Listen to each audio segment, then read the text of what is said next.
አለቃ ሙሐመድ ሰይድ አንዳንድ የወሎ ምሁራኖች የወሎ ባለሀብቶች ይሄ የአማራ ክልል መዋቅር ለዘመናት የወሎ ማህበረሰብ አብዛኛውን ህዝበ ሙስሊም ስለሆነ በባጀት በኢኮኖሚ በማህበራዊና በፖለቲካዊ እየጎዳን ስለሆነ የኬሚሴን ህዝብ ጨምሮ ከሸዋ እስከ ራያ አዘቦ ክልል አድርገን ህዝባችንን በሰላም እናስተዳድራለን የሚሉ ምሁራኖች አሉ እና አንተም እንደ ወርቄ ወጣት መሪ እንደመሆነ አንጻር እንዲሁም ደግሞ የወርቄን ህዝብ ወክለህ በዚህ ጉዳይ ምን ትላለህ?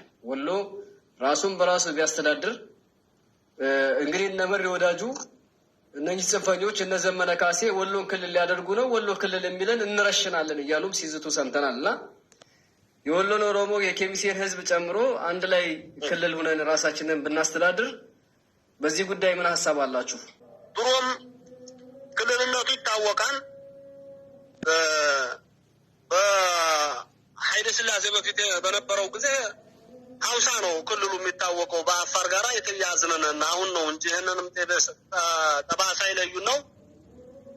እስላሜ ጥፋ ዱር ይገፋ ብለው አፋርና አማራ እንድንዋጋ ድረስ አፋሮችን ድረስ ገለው ነው ጠባሳ ይህንን ያሳደሩብን ነው።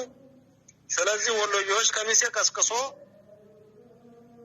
ደዩ ዞን ጨርጨር ጫፍ ድረስ ወሎዮችን እነመጨም ክልልነትም እንገነጠላለን አንፈልግም። ለሚገለንና ለሚዘርፈን አካል ክልል መሆንም አንፈልግም።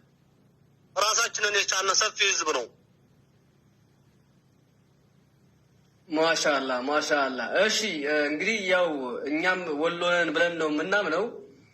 እንግዲህ አብዛኞቻቸው ከኦሮሞ ማህበረሰብ ጋር በማነካካት የኦሮሞ ማህበረሰብ ሊሰለቅጥ ነው፣ ወሎን ክልል የሚያደርጉት ለኦሮሞ ሊሸጡ ነው፣ ኦሮሞ የወሎ ገዳይ ነው የመሳሰሉ ነገሮችን ጥላቻ እየሰበኩ አብዛኛውን የወሎ ልጆችን መጥፎ አመለካከት እንዲኖራቸው ሴራ ያሴራሉ እና የኦሮሞ ማህበረሰብ እና የወሎ ማህበረሰብ ታሪካዊ ጸብ አለው ወይ? ዝምድናስ የለውም ወይ?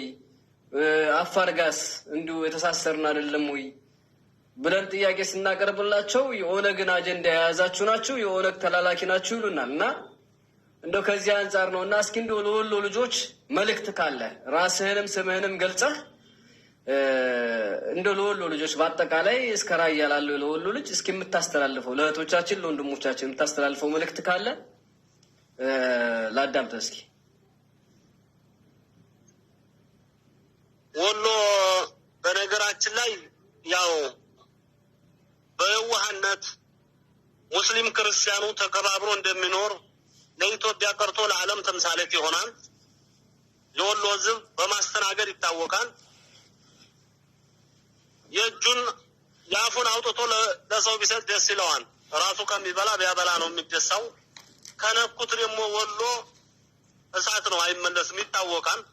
ከሚሴ ባለው አንስቶ እስከ መሆኒ ራያ ጨርጨር ድረስ የታወቀው ወሎ ከምንም የሌለው ንጹህ ህዝብ ነው።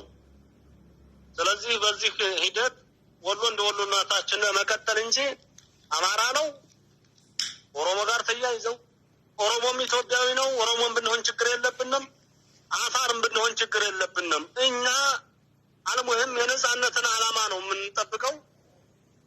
ኢትዮጵያዊ ነኝ ለሚል ሰው ኢትዮጵያዊነትን እንፈልጋለን። እንደውም አማራ እኮ ጫፉን ስትከተለው አማራ ነገድ ይሁዳ እኮ እያሉ ነው። እኛ ይሁዳ አይደለንም። አማራ ብንሆንም በአማራነትም ብንያዝም ሳለ ሙስሊሞች ነን። ስለዚህ ይህን ነገር እኛ አይወክለንም። አይሁድ ከሆኑ አይሁድ ይሁኑ፣ እሱ እኛ አይመለከተንም። አዎ ነገደ ይሁዳ ነን የእስራኤል ዘር ነን እያሉ ነው። አብዛኛው ወታደርም ሆነው የሚሄዱት ለእስራኤል ነው። ያው አብዛኞቹ ቢሞቱም በጋዛ ጦር ቢሞቱም እንደው እኔማ በነበረኝ በ3 አመት ትግል ውስጥ እንደው ወሎ የሚለውን ለምን አነሳ? እንደውም ወሎ ስሙ ተቀይሮ ቤት አማራ ነው መባል ያለበት ብለው እኔ ጋ በጣም ቤተሰብ ላይ መቼም የደረሰውን ነገር ሻለቃ ደም ሊያደርገው ሊነግርህ ይችላል።